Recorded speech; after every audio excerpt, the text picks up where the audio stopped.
we go. Okay. Go live.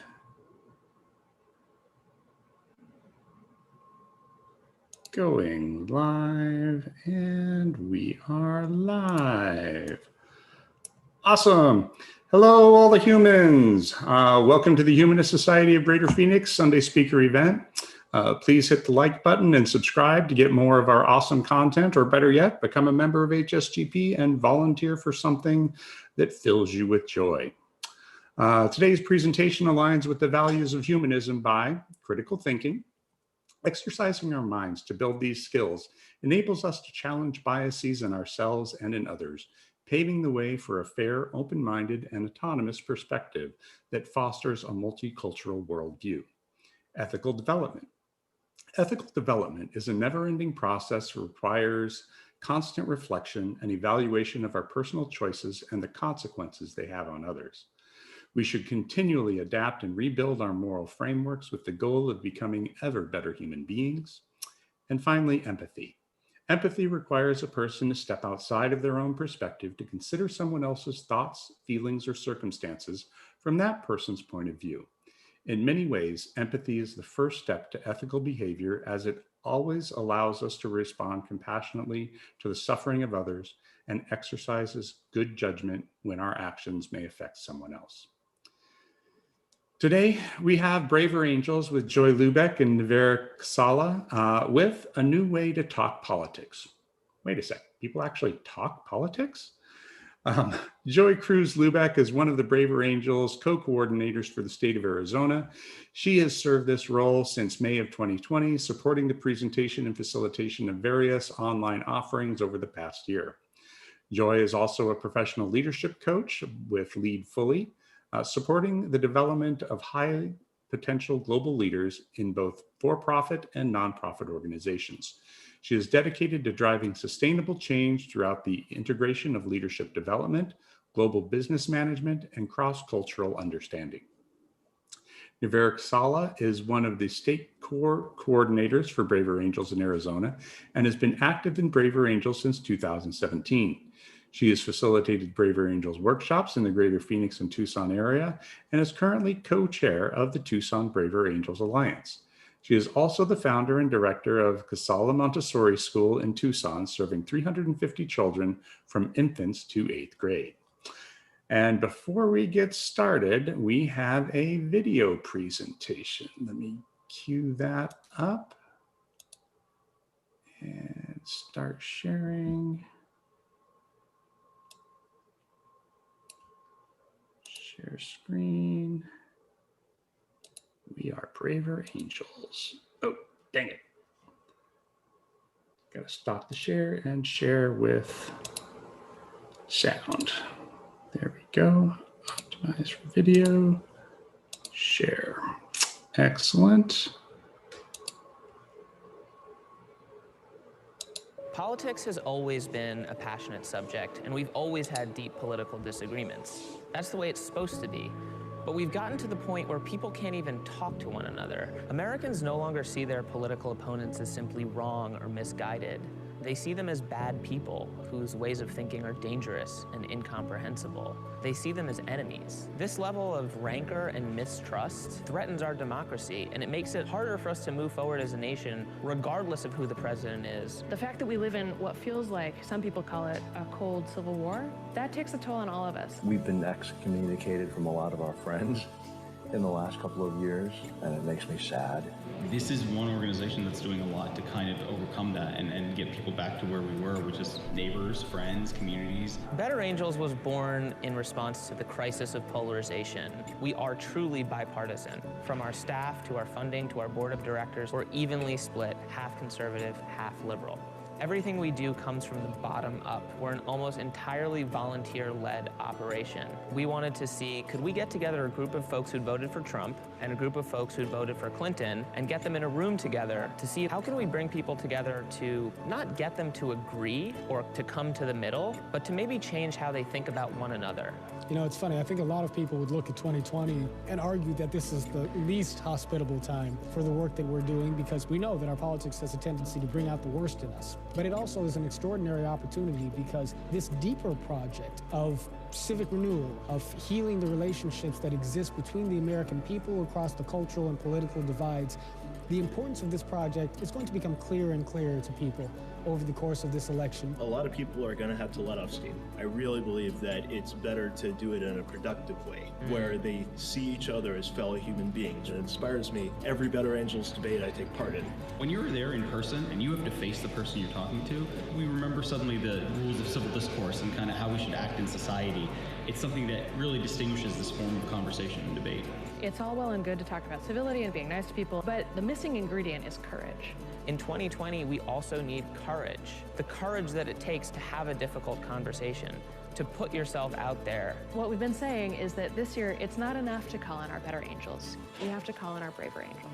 The name Braver Angels captures the evolving spirit of better angels. We have to be willing to summon the courage to see the best in the other side, to see the best in our fellow Americans. Courage means becoming a leader in your own community who's standing up for America, not just for your political party or your tribe or folks with whom you share an identity, but standing up for something larger that we can all believe in. If we can create a large enough movement that is clamoring for a more courageous style of politics, we can change the incentives. That's something that can only be achieved through what we call patriotic empathy, this idea that your love for your country is demonstrated in your love for your fellow American. As braver angels, we're able to lean into that with courage and boldness. It will make you feel like we can serve this place and our country can serve humanity in a way that is actually beautiful and actually does us justice. This is not a left-wing movement, this is not a right-wing movement, but it is indeed an American movement. We still have it in us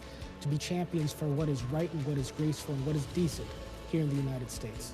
In this time of public health crisis, Braver Angels is taking its work online, hosting weekly online debates, virtual book discussions, concerts, skills training courses, and soon, one-on-one red-blue conversations.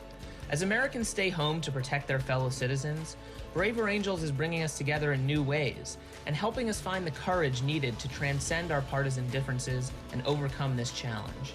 Go to braverangels.org, sign up to join our email list, and at the end of the day, try to treat each other with respect, empathy, and find the courage needed to talk to people, even if, and perhaps especially when, you don't agree with them.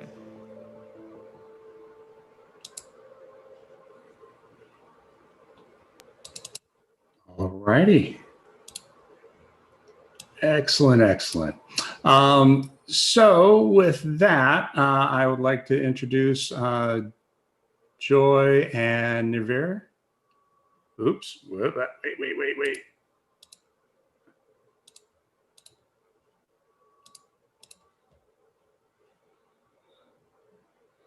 I've still got a video playing. Okay, sorry about that.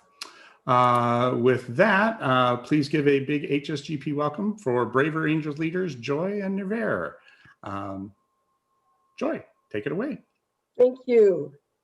So lovely to just listen to you all this morning and to have been invited. It was really wonderful. I speak on both behalf of Nivir and myself and all of the Braver Angels throughout the state of Arizona. I guess what I will do, our intention today is to share some knowledge. Nivir and I will be back and forth a little bit in conversation, and we certainly will be inviting conversation later in the program with you. We want to hear your voices, and we want you to get engaged and just invite you to show up curious today. Just show up curious and that's all, just hold space for curiosity. So with that, I'm going to share screen and we'll get started.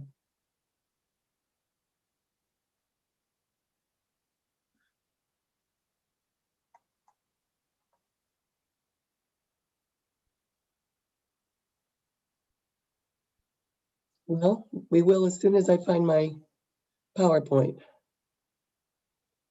I had it up and now I don't see it.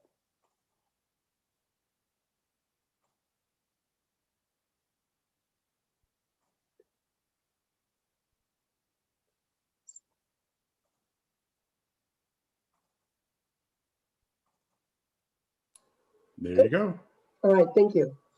So let me just move to the next slide because Ron was gracious enough to take us through the video. And I guess I'll just say this, that one of the reasons, and you sort of saw in the video how this movement got started. It was really started as an alliance with the co-founders. We have historic levels of political polarization. It has continued to rise over the past 30 years. And we really start to even evolve our language and our thought process. Roxanne, you touched me a couple times when you were talking, and it leads beautifully into this. So really, do we hold disdain and distrust and dislike for the other side? And are we othering? Are we moralizing? Are they bad? Are we bad vis-a-vis their views? These are the types of conversations and challenges that really brought those co-founders together. I'd like to turn it over to Nirver to just sort of articulate the mission. And before I do, I just want to say that Nirver was the first one on deck, if you will, as a coordinator for the state of Arizona. And it was she who I reached out to gain more insight and understanding as to what this thing called Bravery Angels. So Nirver, if I could turn it over to you for just a little brief articulation of our mission.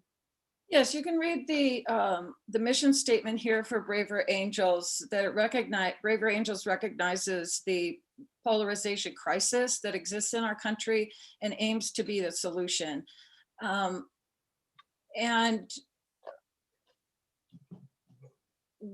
where polarization hits home is it's tearing apart families, friends, coworkers, people unable to even have a conversation with each other anymore. So the focus for Braver Angels is depolarizing within our relationships with our neighbors, friends, and coworkers, focusing on our relations as fellow Americans, not just putting all the focus on the elected officials who we may or may not disagree with, but to be able to see our co-Americans.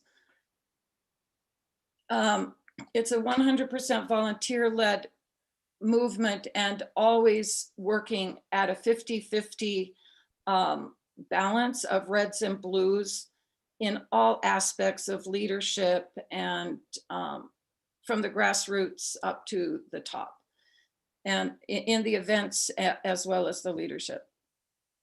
So the three main points here: we try to understand the other side's point of view, even if we don't agree with it. We engage with those we disagree with, looking for common ground and ways to work together and support principles that bring us together rather than divide us. Thank you. And I'll just add to that, the depolarization starts with us, each one of us. So depolarizing within, in order to start to free space for these conversations, which, as you saw, take courage. The origin story, I think you saw that in the video, but David Blankenhorn, David Lapp, and Bill Doherty brought together these supporters out of Lebanon, Ohio. I'm a Cleveland, Ohio girl, so it's near and dear to my heart. And I must say that it was a grand experiment. And Bill Doherty in particular, and you're going to see him a little later when we tour you on the site, but he is a family therapist. And a lot of the programming that is coming out of Braver Angels, you'll see that later too, is really coming from design work that Bill and his colleagues have been trying and testing for a long time. They're just not whipping things out there. They're literally doing it with a lot of care and with a lot of professional expertise. There's a lot of national visibility that came out of that first workshop. And in fact, it was the experiment. They had no idea whether or not it would work, and it did. And why did it work? Because people started coming together, having the courage to have the difficult conversations, but within the context of a nice framework for discussion. From there, there was the National Public Radio call-in. There was also bus tours. And I know, Nirver, you had gone to one of the national conferences, did you not? Yes, so the slide here takes us up to 2017, and in 2018 and 2019, there were national conventions in June of both of those years. I was able to attend the convention in 2019 in St. Louis, and it was really wonderful to be in a group of hundreds of Braver Angels members, half red and half blue.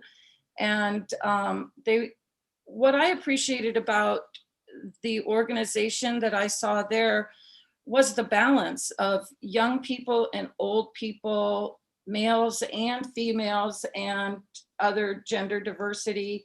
There was racial, religious, ethnic, and economic diversity as well.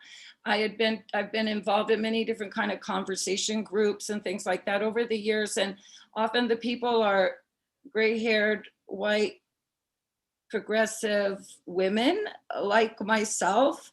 And to be able to see such a good mix of political and other characteristics at the convention, it was great to see. As you saw in the video, everything has moved online now. That's another evolution of the organization. The debates, events, and workshops, as well as other things, which we'll talk about later, have moved online. So during the pandemic has allowed us to get together regardless of our geographic boundaries, that it's easier to tune into. You don't have to wait for someone to come to your town to participate in Braver Angels. So here in Arizona, I joined in 2017, and other people joined. Workshops were presented in the greater Phoenix and Tucson area. And we've partnered with other organizations here in Arizona, such as the Tucson Pima County Public Libraries, the League of Women's Voters, and Rotary Clubs that have been very supportive of our work and have invited us to do presentations, workshops, film showings, etc. We've moved online, as Joy said. We've done several online events in 2020 and 2021. And we just started our first Arizona Alliance, which is like the grassroots base for Braver Angels work. And we just started that this spring in Tucson. And we're real excited about that, bringing together red and blue people. And again, not being limited by geographic boundaries. We don't have to leave our homes at this point to meet together and have rich conversations around topics that interest us. Beautiful.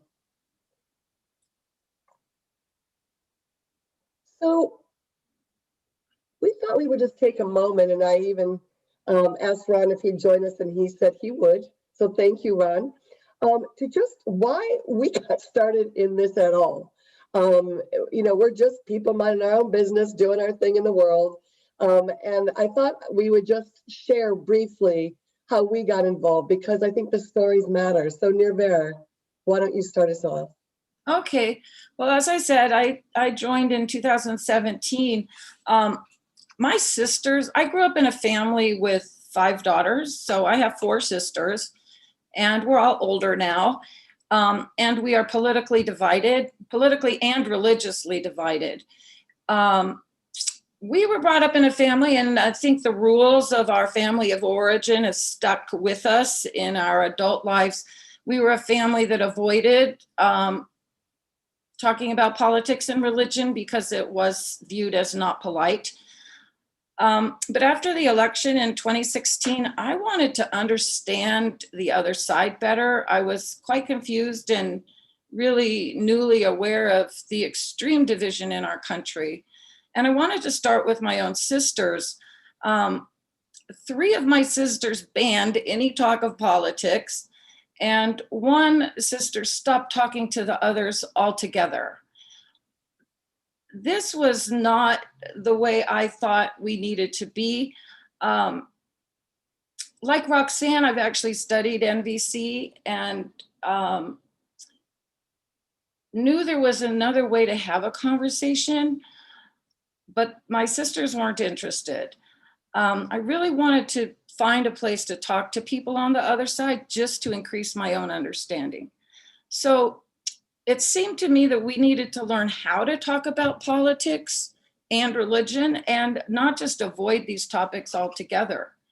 One day I happened to hear David Blankenhorn, the founder of Braver Angels, on a talk show on television, and his calm and gentle voice and his message of civil dialogue and depolarization was so refreshing, when all the other voices I was hearing were just so strident and negative on both sides.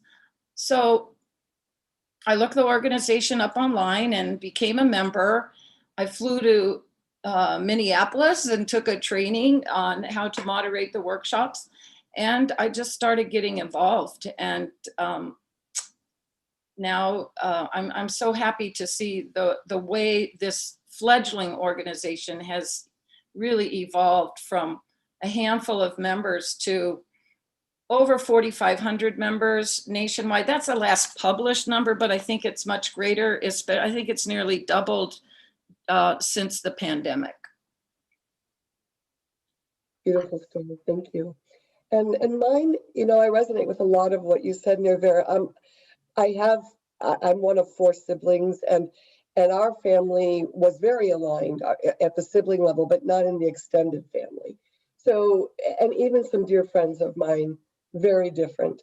So my dad always had a saying, when you stop hitting your head against the wall, it stops hurting. And I remember very clearly thinking, I can't do this anymore. I mean, I hadn't taken the depolarizing within workshop, but disdain, hate, I'm not proud to say it, but I felt these things. And I knew that's not how I was raised or how I wanted to be in the world. But what really tipped me over is I am a leadership coach. And as a professional leadership coach with the International Coaching Federation, we take an ethical vow. And that vow is to meet your client where they are with no judgment and with the complete belief that they are whole and resourceful human beings. And I thought, well, you can't just do that in coaching. Like, you have to show up 100% this way, Lubeck. And so I called Nirvera and we had our conversations, and I'll never forget my husband going, "You're going to do what?" And I said, "Yep, I'm jumping in with both feet. It's COVID. You might as well do something constructive. There's no place to go."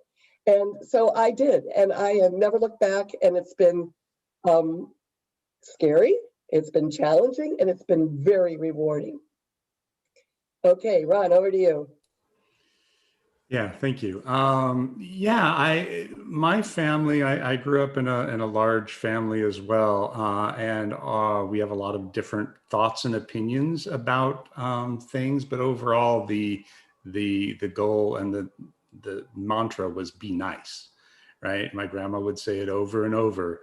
If you can't be nice, you don't have to say it, right? It doesn't have to come out. And during 2016 to 2020, there was a lot of turmoil and difficult conversations that were had between people with different beliefs. And I try and learn something every day, and heard David Blankenhorn on a podcast once and went, "Oh, that's an interesting organization that I should look into." So in summer of 2020, I became aware of Braver Angels, and after watching a few videos and going through their exhaustive website, decided to become a member. Shortly thereafter, became more comfortable, and everything that they were doing aligned with my commitment to civil discourse, because without civil discourse, there's really only violence left. And so after becoming a member and seeing their onboarding process, I decided to become a Zoom event manager. So I'm pretty good with technology and do all this already for other groups. So I thought, what the heck, I'll do it for Braver Angels as well, and get involved and do what I can and show up where I am. I've really been oddly quiet since January 6th, but follow along with the Braver Angels podcast, the discussion groups that they have posted online on YouTube, and just last week, David's appearance before Congress. And it's been a joy to be a part of the organization and really do what I can to help. Thank you. Beautiful. Yeah, January 6th was something, wasn't it? And I will just say, on that note, that I think a lot of people went quiet with disbelief, but we're here for the long game. Just because the election is over, it ain't over. And so this is really about, again, back to Roxanne, practicing, building our mastery. Mastery has no distance. It's for the rest of our life. But if we don't start with ourselves and our fellow Americans, I just don't know where else to start. So this is sort of why we continue to do the work. We decided, we had put these reflective questions out there for you to consider when you join or we're looking at joining. And we thought we would run a poll with those questions, and we will be creating a safe haven of anonymity. And we would just ask you to take a moment and go ahead and just read the questions and fill in the poll, and we'll just hold some space here while you do so. And then we're going to share out and have some conversation.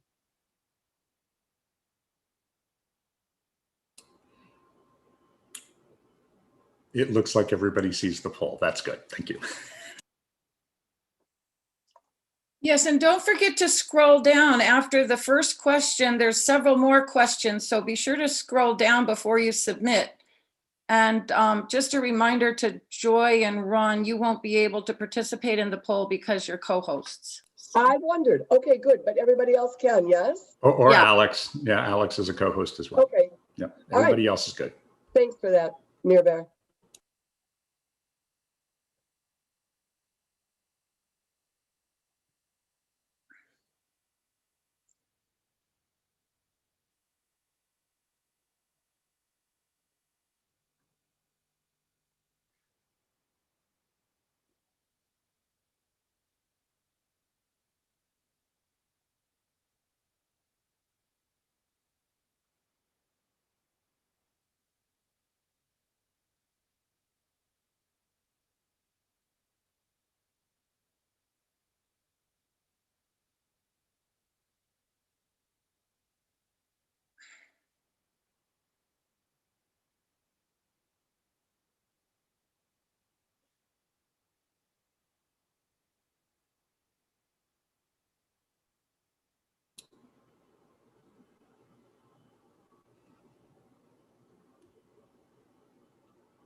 Got about 30% in right now.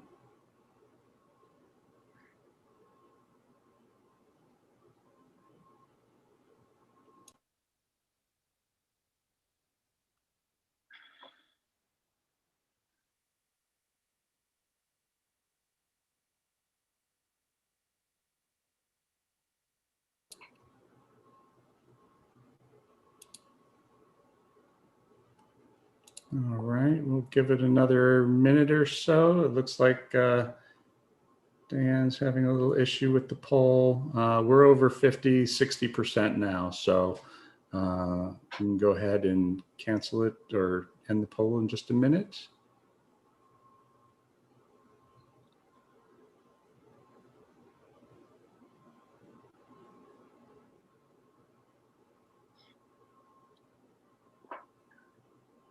All righty. And with that, we're going to go ahead and end the poll. Get your questions in now. Quick, quick, quick. All right. All right. We're going to end it. 82% have voted. That's remarkably good for a poll. Thank you for that, everyone. Yeah, absolutely. All right. There we go. Share the results.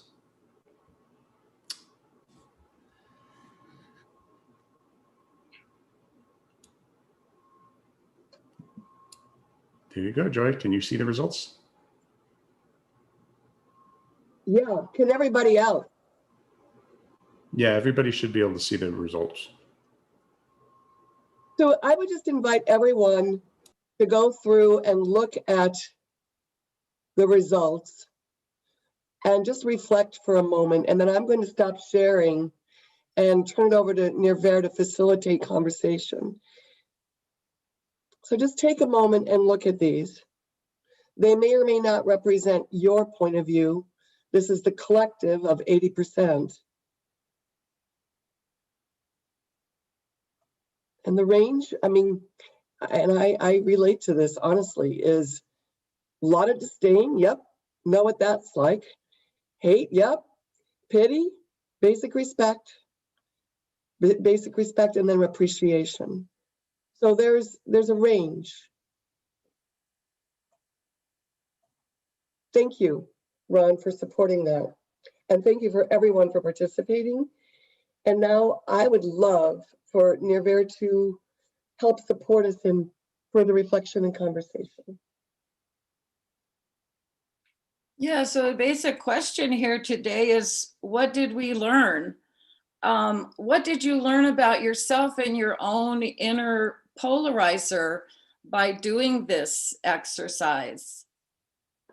Would anyone like to share? Helen?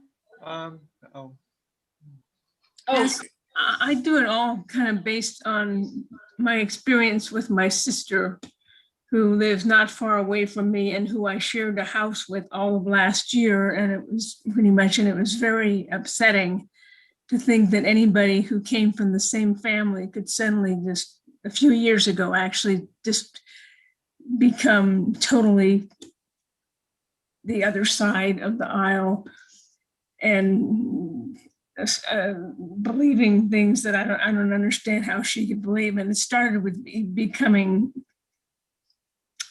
very religious. You know, I don't know what group it is. I'm not sure she's quite in QAnon, but she's certainly in some so-called Christian group. I mean, she was a person who in 1974 started sending celebration of Nixon's resignation cards, and now she's thinks that he's still worse than Trump or Bush too. So that was a very confusing time for you. And what did you learn about your own polarization from this point? Well, I think I'm more polarized about dealing with her than any of the other people who I really don't even talk to, not because I don't want to, but because I am not in a place where I would be able to speak to them. Okay. Yeah. Anyone else? Next we have Roy and then Mickey. Roy, go ahead.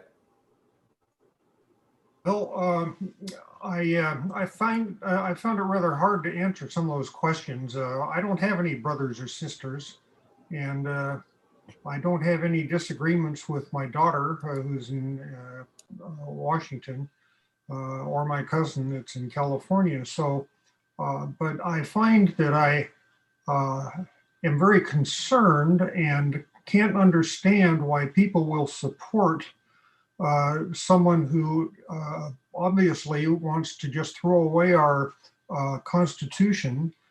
He has no regard for it, I think, obviously, and it puzzles me. Are they not really getting a clear picture of what this person is advocating? And then, you know, the religious side of that is also a concern, but less so because the nuns are growing and they are lessening as a percentage of the country, but still they get so, what do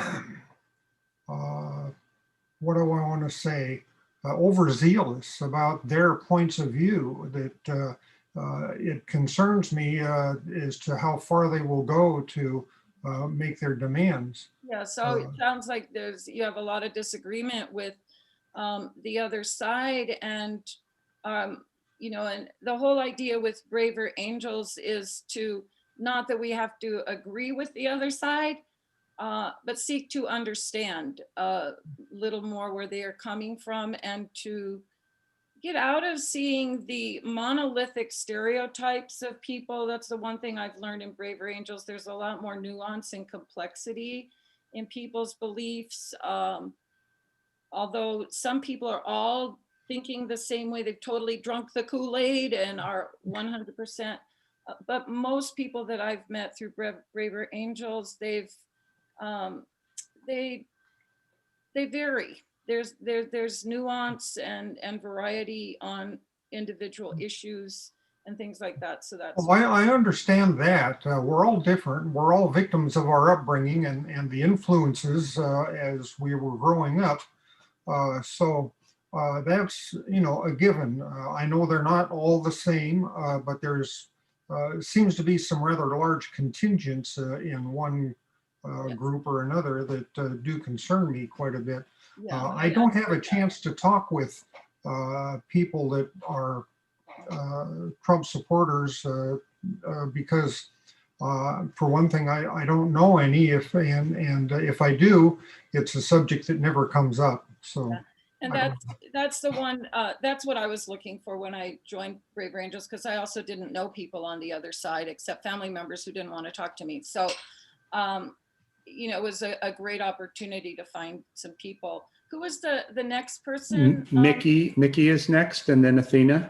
Yeah, and what was, Mickey, what was your experience? What did you learn from the survey? From the survey, I learned that I'm kind of average.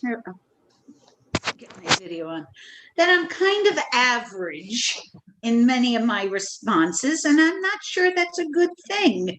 Because I see myself as fairly uninformed. I don't take that much interest in politics or religious issues. And in fact, last night I had a discussion with a friend of mine who was telling me about a talk she had with someone she knows who's completely on the other side of the political spectrum. And she was proud of the fact that they weren't convincing each other, but they had an amicable discussion, that they could discuss it. And my response to her was, I don't even want to hear about him for that, because of that attitude. It rankled me too much.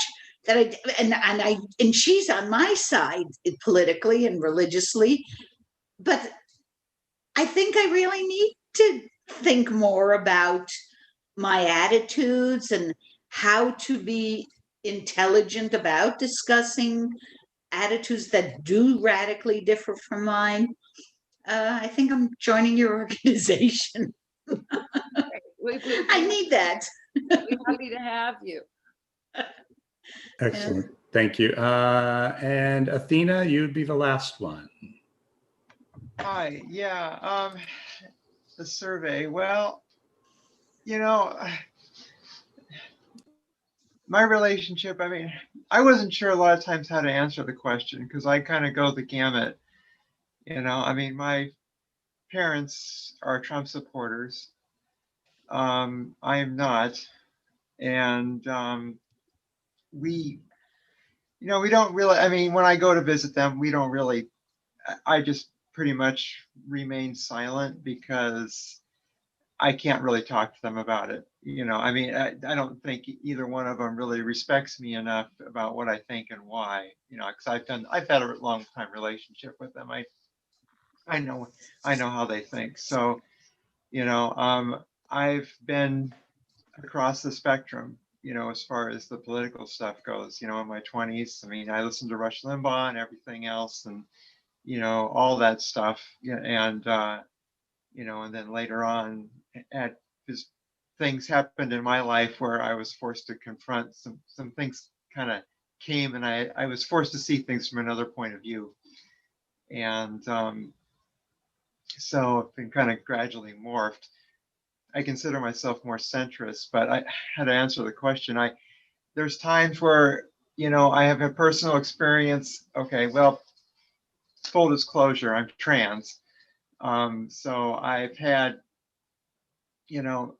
I've been around people on the R side that think that I shouldn't exist. In fact, I went up to South Dakota today for an event that I was being paid for with my husband, and listened to people be pretty explicit about that, you know. You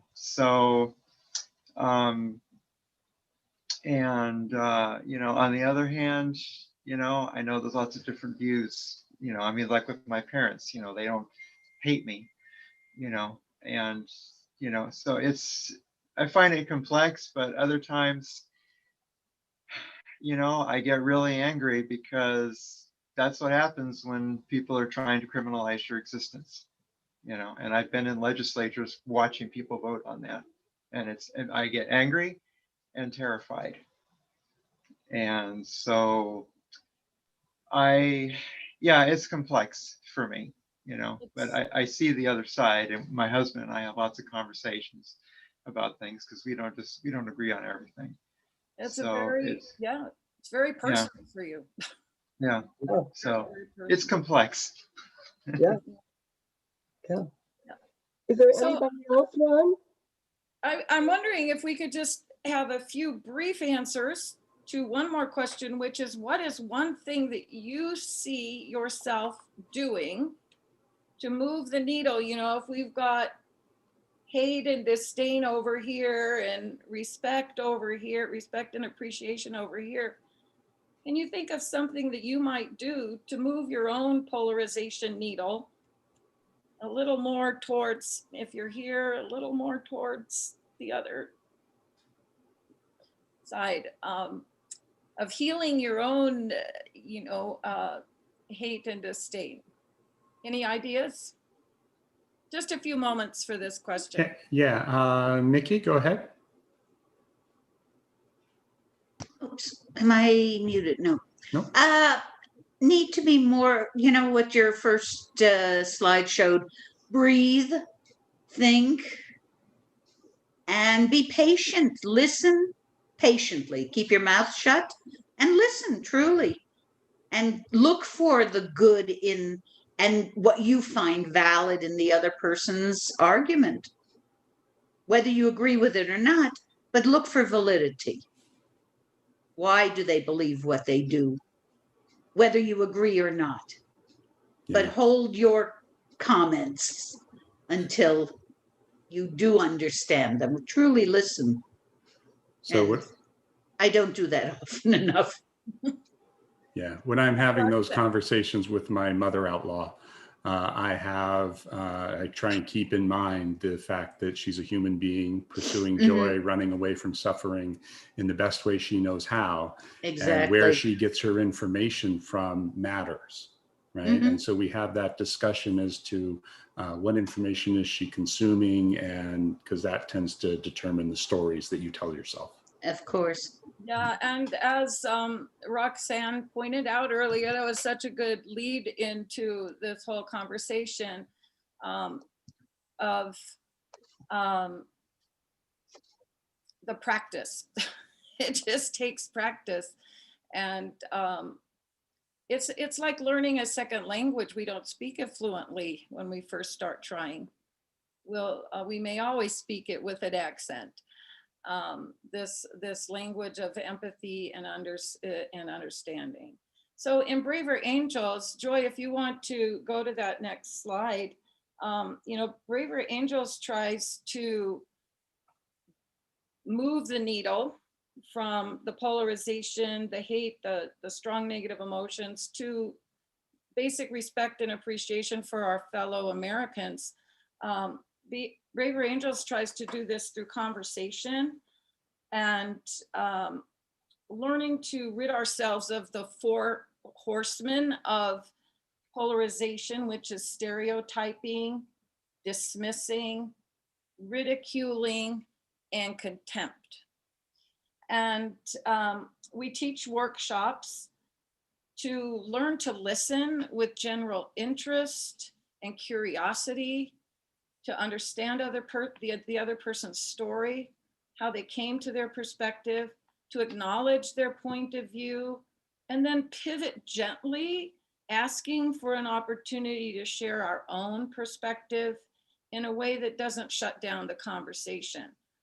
In this way, we see that there's more nuance and complexity in individual beliefs, We break down stereotypes and we begin to see people as individuals. And we may, in the conversation, even discover some common ground. And Braver Angels offers workshops and other opportunities to learn and practice this way of relating to one another. And Joy is going to share some more about those opportunities to learn more and to participate. I will, and I'll go to the website in a second. I just want to add something to what Nirvera said. In some of the workshops, they will actually, you are taught how to listen, acknowledge, pivot gently, and then share perspective. And these are the types of skills for bridging the divide, that's the name of the workshop, that really help us shift out of our own mindset and meet people somewhere else in the middle. Someone had typed in the chat, what if you just disagree with them totally at a political level? You can certainly disagree. However, the opportunity is to get curious and understand their context and their rationale. And a lot of the workshops that I've experienced are sharing the stories of one another. The stories are powerful. And you go, wow, this is their beginning. This is how they started in their lives. This is what shaped them, what informed them. They're maybe coming from a perspective that you hadn't considered. And if we don't hold space for that, if we don't create the space for that and just shut it down, then we're also part of the problem, in my humble opinion. So let me go here. And so we're going to just share. So I think it was Ron who said this is a very dense, exhaustive website. So there's our Bill Doherty right there on front. He's speaking to Congress, guys. And so it's only about 6 minutes. We didn't want to bore you with yet another video today, but get in here and get curious and just poke around. And he's right there on the front. If you look, there's the welcome that talks about the story. We talked a little bit about that, the leadership team. There's a documentary here that I strongly urge you, maybe even as an organization, to watch and then speak to one another about. A lot of times organizations will do this just to get started. I think it's about 90-minute documentary. I don't think it's longer than that, but it really is that Red Blue workshop, that original one in Lebanon, Ohio. And you will cry. You will be touched at some point when you see the courage it takes for people to speak up.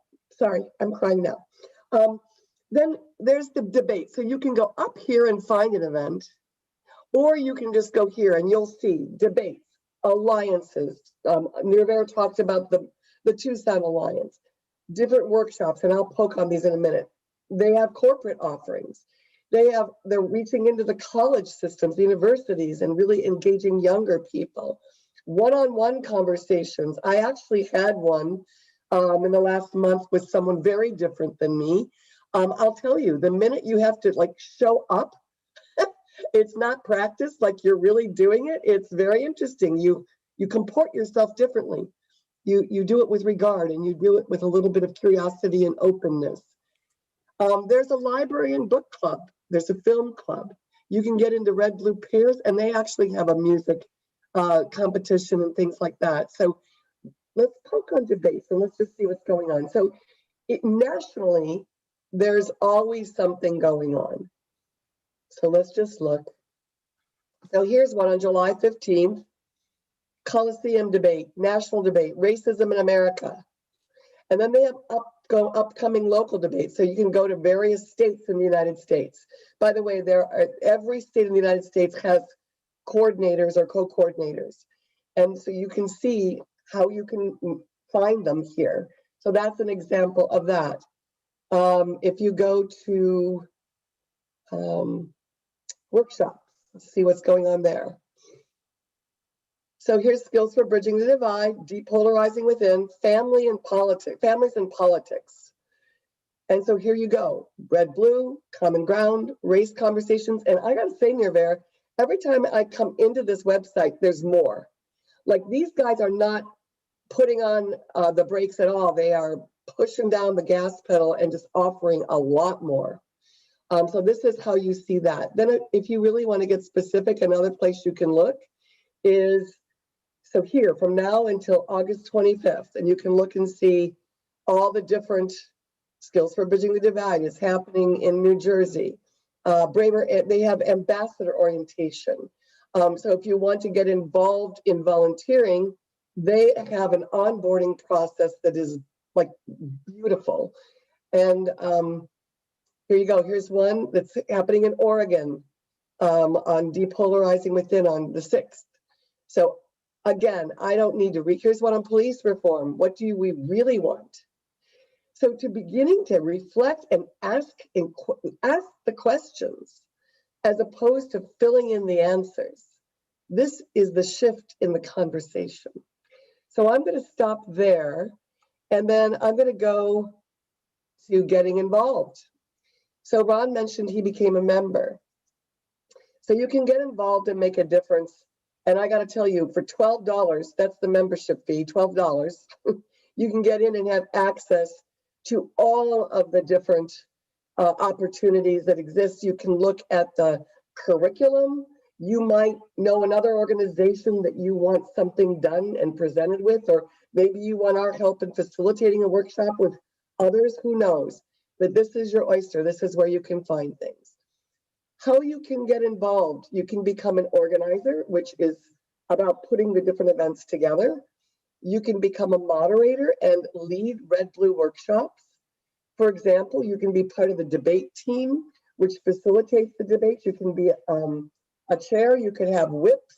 There's all different ways to do that. Or as our dear Ron did, become technologically knowledgeable as a Zoom event manager.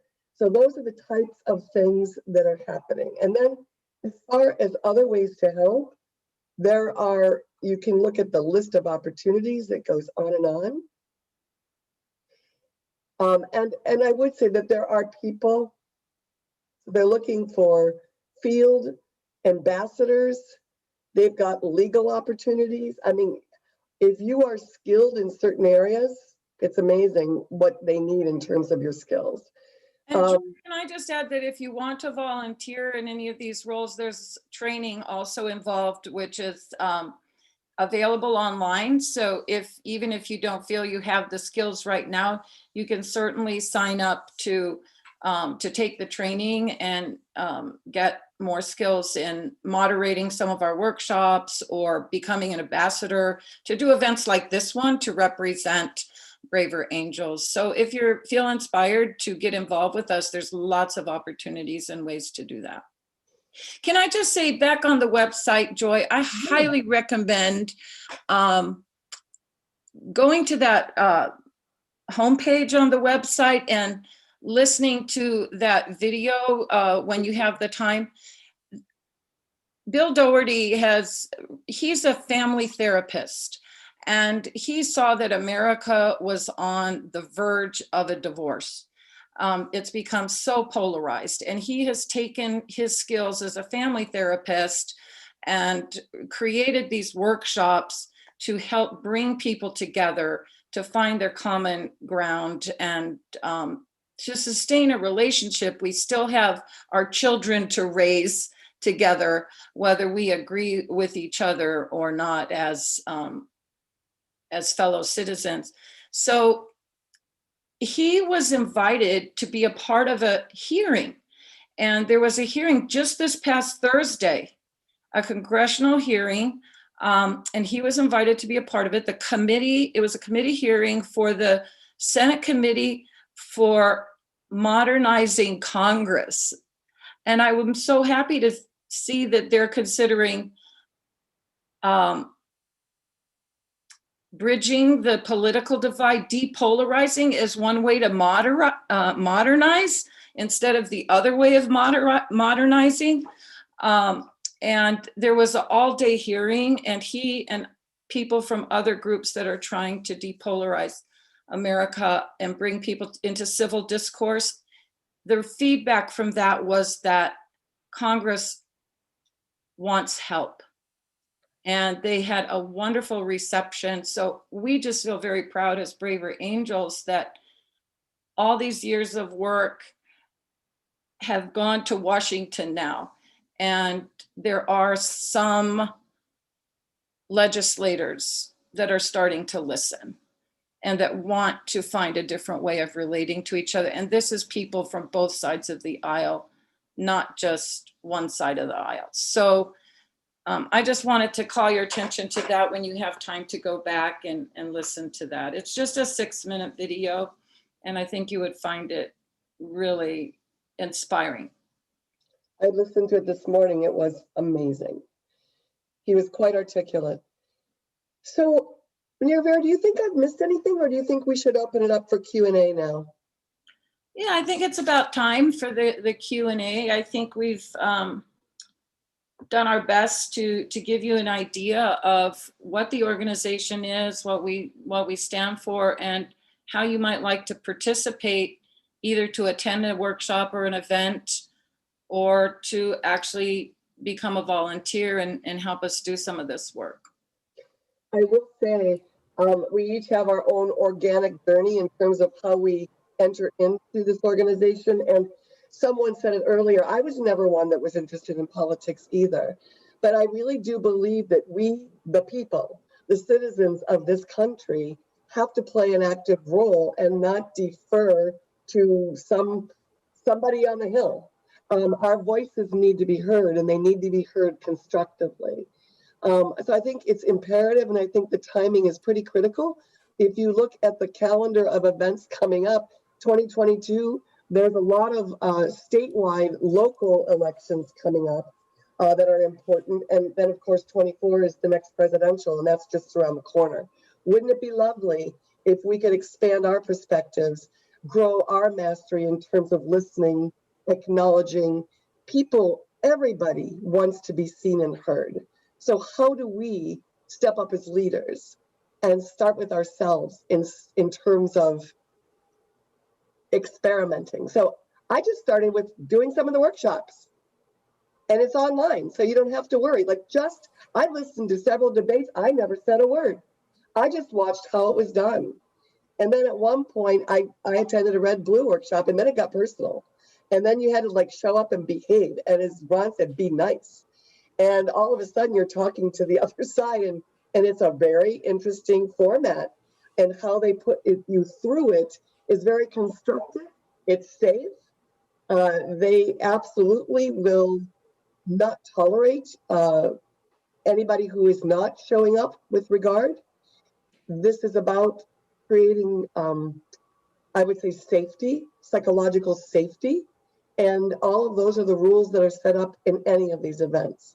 So I'm going to stop talking and invite Q&A, and Nirvera and I are here. And Ron, maybe even you have some perspectives you'll want to share. Sure, absolutely. One question I would like to ask, or you can answer, is can you describe the fishbowl piece and one of those techniques for listening and really learning? Yeah, I'd be happy to explain that. I've participated and observed that several times. And Bill Doherty, in that video, when he was explaining to Congress how this works, and suggesting that it would be a good exercise for them. So the fishbowl exercise is, you have an equal number of reds and an equal number of blues. One group sits in the middle in a circle, and then in the outer circle is the other group. And the group in the middle answers two questions. Why are your policies good for our country? And the second question is, what reservations do you have about your own side? So it's asking us to be critical of not just the other, but of ourselves. And that's where you begin to see the nuance, because it has surprised me when I've observed this, that how people see themselves. It gives you a good idea of how people see themselves. So then after the first group has a turn, then the sides switch, and the one that was on the outer circle goes in, and then the one that was in the inner circle becomes the listeners. And then afterwards, there's a follow-up with group and individual questions, which are the two questions is, what did you learn about how the other side sees itself or sees themselves? And the other question is, did you see any common ground? Did you see anything in common? And so when Bill Doherty went to the Congress, the Congressional Committee, he suggested 3 things. One is that staffers, red staffers and blue staffers, attend a red and blue workshop. And he's already done this in his home state of Minnesota with a red and a blue congressperson from that state, that their staffers attended a red and blue workshop and went through these exercises together. The one-on-one conversations he's suggesting for congressmen and women to have one-on-one private conversations and following the Braver Angels structured format for those conversations to talk and tell each other their story. And then the third recommendation was to take a more Braver Angels approach to the town halls that they offer back home. So, which is more like the Braver Angels debate, where people, it's not a win, who's the winner of the debate, but the whole idea of a Braver Angels debate is everyone gets to be heard. Thank you. That was perfect. Thank you. Thank you. Marty, I'm going to read an online question first from YouTube, and then we will go to you. Lost Fanny says, how are we supposed to empathize and try to understand the person's point of view when people literally say trans folks shouldn't exist? People who showed such disdain for trans and gay folks, I don't know that I can accept that point of view or say, oh, feel free to believe that. I would like to just say that in the documentary film, there was a gentleman, and he stayed quiet for quite a while. I don't want to be a spoiler on the film because I want you to watch it. But he ultimately shared that he was gay. And there was some discomfort in the room from some that were maybe not exposed. There was another gentleman, you maybe saw them a little bit in the little video we showed. There was a Christian and a Muslim sitting next to one another. And the ability for them to set aside the intolerance that comes with any given religion and really open up to learn. And they ended up, one went to church in the Christian church, and then that gentleman went to the mosque with his Muslim friend. And they now are friends. I mean, maybe they're not the closest of friends, but they see one another. So these are examples, and I guess how I'd answer it, Nirva, I'd love to hear what you have to say, but I believe that it gets personal when you finally can create that psychological safety and regard in a room, virtually or otherwise, to be able to suspend your own views for a moment, not suspend your values or who you are, not saying that, but to just try to understand why. I will also just conclude by saying that in my Braver Angels experience, and you may have experienced something differently, that the far left and the far right aren't necessarily showing up right now. But what I would say is there's a good 2/3 on either side and the middle that is starting to come. And those are the people that we start with. We might not be able to change everyone, but we must try to change ourselves first, because it starts with self. And then ultimately, maybe there will be an opportunity for it to spread further. Nirva, did you want to add anything to that? Yeah, so one thing I think that we can clarify too is your personal safety is so important. And these skills that we're talking about are practiced in structured and carefully chosen circumstances. And you need to take care of yourself and make sure that you're engaging in a conversation like this in a place where it's safe with somebody who also wants to engage in this type of conversation with you.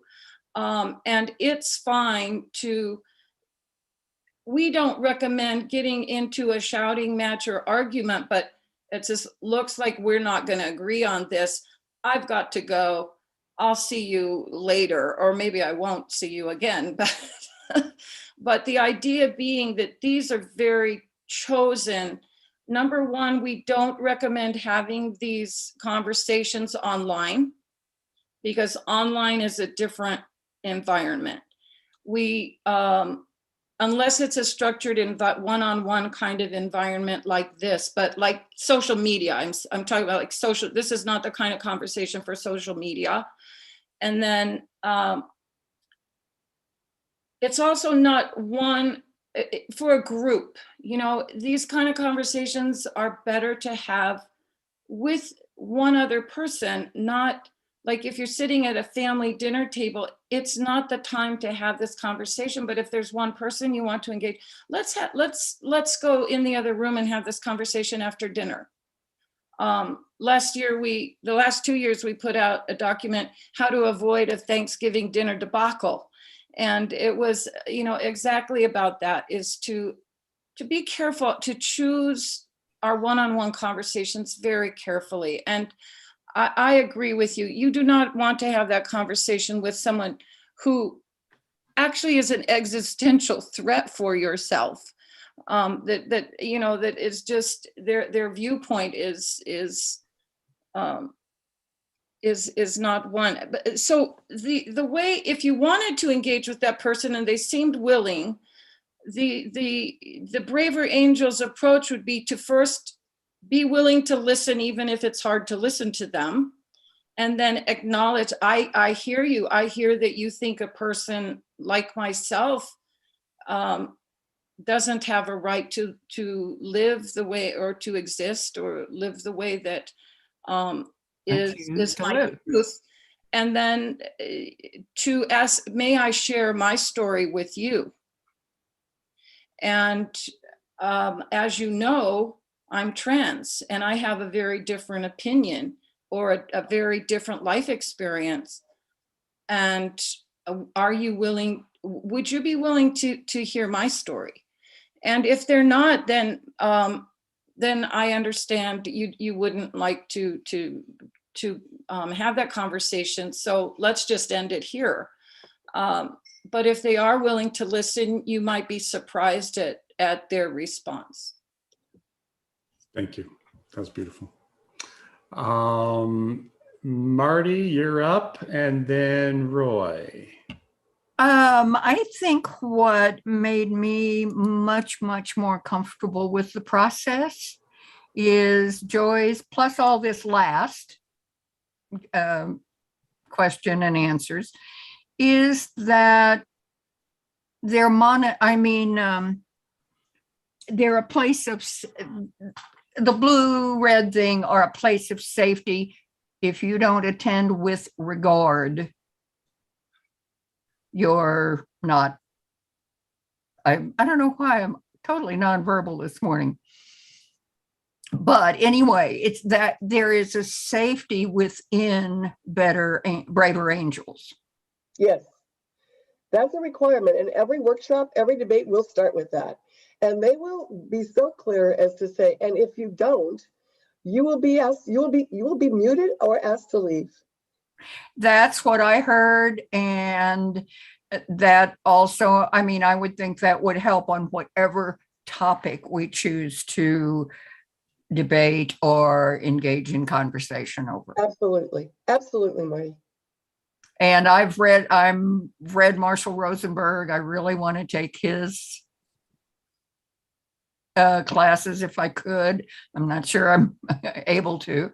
So that's all a part. I'm really working on myself. That's where it starts, my dear, right there. Absolutely. Absolutely. Roy, we have 5 minutes. Go ahead. You're up next. I'll try to keep it brief. It's been my experience that you can't have things one way. And I think people need to understand that. There are too many differences in people to expect to have any kind of a system that is absolute in one way or another. It needs to be a blend. And I think that's why the forefathers implemented the separation of church and state, because there's so many different religions. In fact, today there's over 1,000 recognized religions in the world. If I would think if people could understand that we need a blend of all ideas and such, that so that you can have some satisfaction regardless of what side you're on. And the other thing I was kind of wondering about is, why did you choose the term angels? Okay. Braver Angels started as an organization called Better Angels, but there was a trademark issue that they had to change the name. Steven Pinker.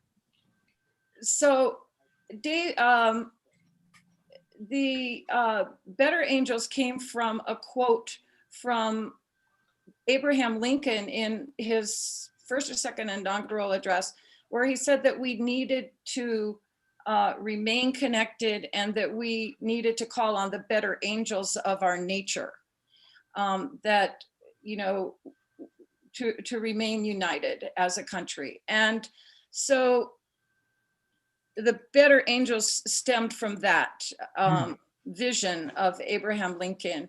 And then, so when we changed the name, it was to not lose that origin, but to also comply with, the restrictions on the name. And Braver was chosen, as they said in the video, that these times call for a lot of courage. Yes. So Braver, we were able to keep the same initials and the same logo and become not just better, but braver. And that's where that angels comes from. Thank you. Yeah. I had that same sort of religious connotation at the beginning as well. So Helen, you're up next. Go ahead. Yeah, I want to make a quick comment on what I had said before, and that is my sister and I get along very well on other things, and that's why it's hard for me to understand how she could be so opposite in this one area of religion and politics. The question is, on the one-to-one, Vera said something about safety. You need to have a facilitator who can protect each other from going at each other's throats, verbally or literally. Yeah, and that's what we seek at Braver Angels, is to find your inner facilitator. Go ahead, Joy. I was just going to say, I have never, ever, and I'm not saying it won't happen, but in my brief time, I have never been in a debate or a workshop where it wasn't respectful and constructive and impactful. Mm-hmm. Just putting, and I was afraid. I hear you, and my fears went away. So I think it just starts with trying it out and kicking the tires. Yeah. Yeah. Thank you. And remaining curious about your own, like if I hear something that I don't agree with, it's hard for me, I'll admit, I've been doing this work for several years, and hearing some things that somebody else might say about January 6th or something, I get tense inside, but to just observe myself and find a helpful response, or to just not say anything, but just listen. So we are at the bottom of the hour. I want to be respectful of everyone's time. John, do you want to make it quick?